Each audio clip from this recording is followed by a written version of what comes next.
RLC.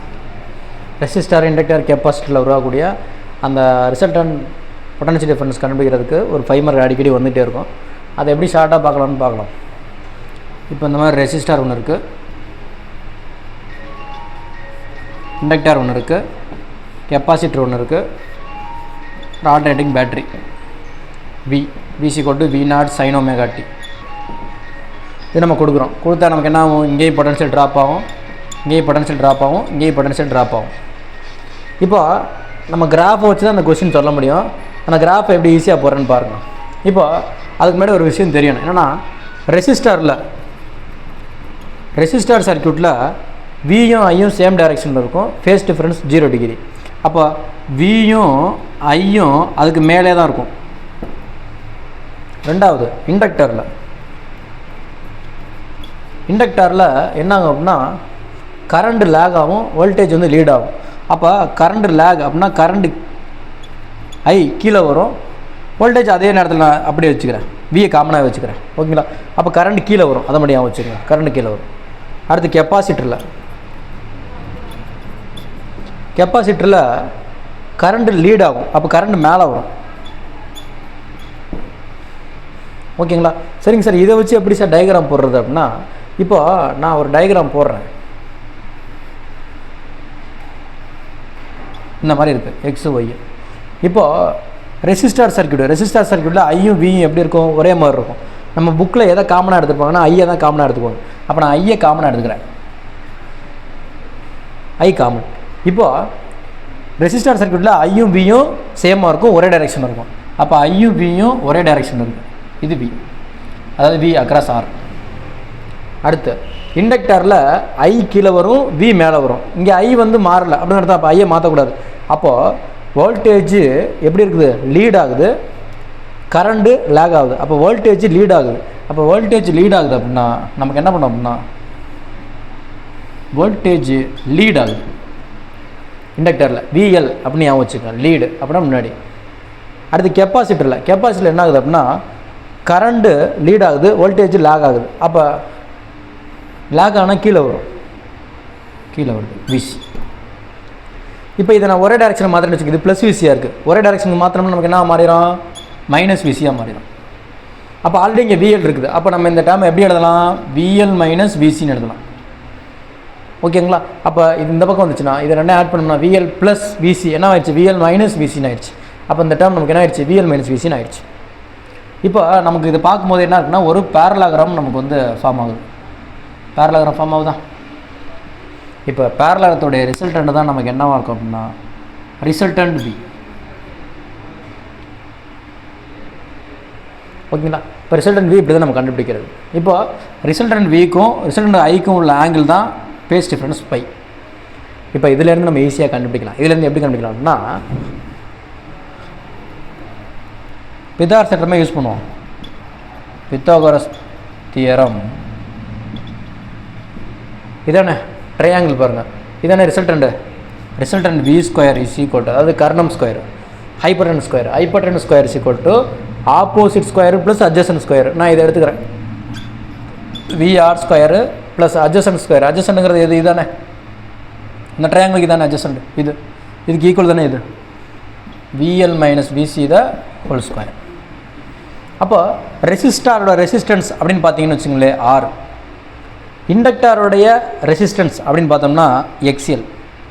கெப்பாசிட்டரோட resistance அப்படின்னு பார்த்தோம்னா XC. அதை கொண்டு இதில் சப்ஜெக்ட் பண்ணுறோம். வி அப்படிங்கிறது பொதுவான வி, ரிசல்டன்ட் வி. அப்போ டோட்டல் கரண்ட்டு இந்த ஸ்கொயரோட அங்கே கொண்டு போயிடலாம். V is equal to root of V R square plus V L minus VC the whole square. அப்போ விக்கு பதிலாக நான் டோட்டல் போடுறேன். I total R total is equal to விஆரை பிரித்தோம்னா ஐ டோட்டல் ஆருக்கு பதிலாக R the whole square plus விஎலுக்கு பதிலாக ஐ டோட்டல் எல்லுக்கு பதிலாக X L minus I total X C இதான் ஹோல் ஸ்கொயர். இந்த பக்கம் ரஃப் பண்ணிடுறேன்.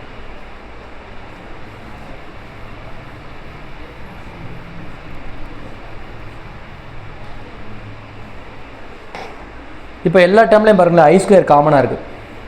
ஐ ஸ்கொயரை வெளியில் எடுத்துடலாம். அப்போ I total R total is equal to I square காமனாக எடுத்துட்டோம்னா ரூட்லேருந்து வெளில வந்துச்சுன்னா அது ஐன்னு வெளியில் வரும். ஏன்னா நான் ஒரு டேர்ம் போடுறேன் எக்ஸ்ட்ராவே, ஐ ஸ்கொயர்னு வெளியில் எடுத்துட்டேன். அப்போ என்ன இருக்கும் அப்படின்னா ஆர் ஸ்கொயர் ப்ளஸ் இங்கே என்ன இருக்கும் அப்படின்னா X L minus X C the whole square, இது மட்டும் இருக்கும்.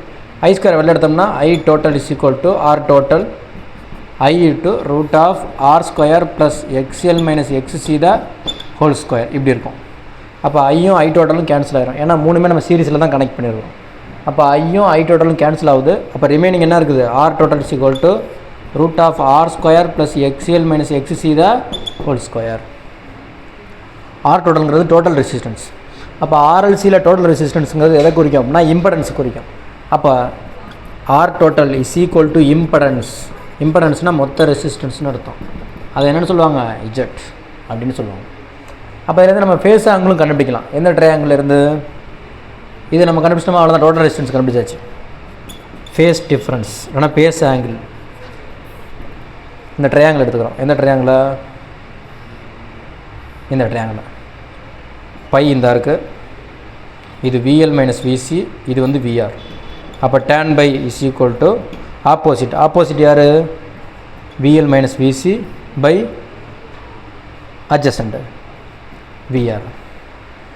ஓகேங்களா, இதை நம்ம என்ன பண்ணலாம் அப்படின்னா எக்ஸ்டெண்ட் பண்ணி எழுதலாம். எக்ஸ்டெண்ட் பண்ணி எழுதினோம்னா tan phi is equal to விஎலுக்கு பதிலாக I into X L minus I into X C by I R. அப்போ ஐயை காமனாக எடுத்தோம்னா X L minus XC divided by I R. ஐஐயும் கேன்சல் ஆகி tan phi is equal to நமக்கு என்ன கிடைக்கும், X L minus X C by R. ஓகேங்களா, இதில் ஸ்பெஷல் கேசஸும் இருக்குது, அந்த கேஸையும் பார்த்துடலாம்.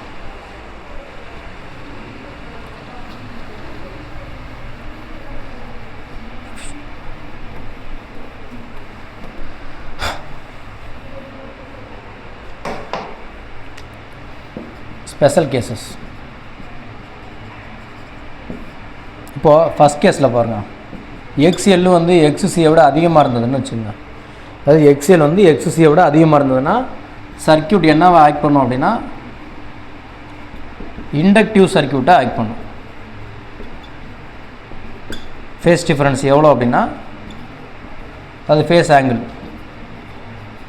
பை ஈக்குவல் எவ்வளோ அப்படின்னா பை பை 2.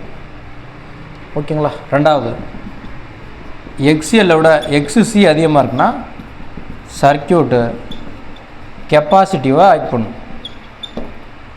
ஃபேஸ் ஆங்கிள் அதுக்கும் எவ்வளோ தான் அப்படின்னா பை பை 2 தான் ஆங்கிள்.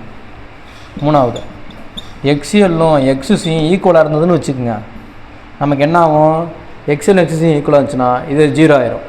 0ன்னா ஆர் ஸ்கொயரில் ஆர் மட்டும் தான் பேலன்ஸ் இருக்கும். அப்போ டோட்டல் ரெசிஸ்டன்ஸும் என்ன மாறிடும், ஆராக மாறிடும். அப்போ சர்க்யூட்டு ரெசிஸ்டிவ் சர்க்யூட்டாக மாறிடும். ஃபேஸ் ஆங்கிள் எவ்வளோன்னு பார்த்தோம்னா phase angle pi equal to 0 degree. அப்போ இது எதுலேயுமே இல்லை அப்படின்னா நாலாவது, ரைட்டா, இந்த நாளைக்கு 3 கேஸ்லையுமே வராதுலடா அப்படின்னா என்ன ஃபார்முலானா tan pi equal to XL minus XC divided by R. இந்த ஃபார்முலாவை நம்ம யூஸ் பண்ணணும். ஓகேங்களா, அவ்வளோதான் அந்த கொஸ்டின். 5 மார்க்கு. டயக்ராம் போட்டாலே இதை எழுதிடலாம், ஒன்றும் பெரிய விஷயம் கிடையாது. ஃபாலோ பண்ணிங்கன்னா நெக்ஸ்ட் கிளாஸில் பார்ப்போம். தேங்க்யூ.